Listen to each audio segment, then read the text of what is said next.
ஒரு நாட்டோட இராணுவம் பறவைகளோடு போர் செஞ்சு அதில் இராணுவம் தோக்கவும் செஞ்சிருக்கு.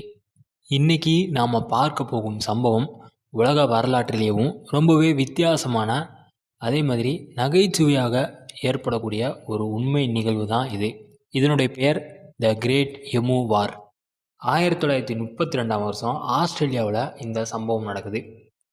முதலாம் உலகப் போரில் பங்கேற்ற பல வீரர்களுக்கு அரசு விவசாய நிலங்களை வழங்குது. அதில் அவங்க கோதுமையை சாகுபடி செஞ்சு வாழ தொடங்குறாங்க. அந்த நேரத்தில் ஆயிரக்கணக்கான ஈமு அப்படின்னு சொல்லப்படக்கூடிய பெரிய பறக்க முடியாத பறவைகள் உணவை தேடி அந்த விவசாய நிலங்களுக்குள்ளே வருது. இந்த பறவைகள் பயிரை மிதித்து சேதப்படுத்துது, வேலிகளையும் உடைக்குது. இதனால் விவசாயிகள் கடுமையாக பாதிப்படைகிறாங்க. இறுதியில் அவர்கள் அரசிடம் உதவி கேட்குறாங்க. அதற்கு கவர்மெண்ட்டும் ஒரு முடிவை எடுக்குது. அது ரொம்பவே வித்தியாசமாக இருக்குது. அதில் என்ன சொல்லியிருந்தாங்க அப்படின்னா, இராணுவத்தை அனுப்பி அந்த பறவைகளை கொல்றது தான் இவங்களுடைய திட்டம். ஆஸ்திரேலியா இராணுவம் 2 வீரர்களையும் மிஷின் கன்களையும் ஆயிரக்கணக்கான தோட்டாக்களையும் கொண்டு இந்த பறவைகளை அழிக்க அனுப்பப்படுது.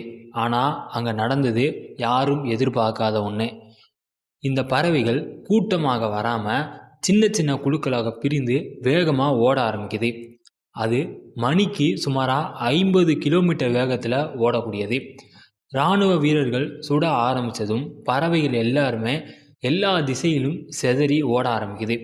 பல தோட்டாக்கள் வீணாகுது.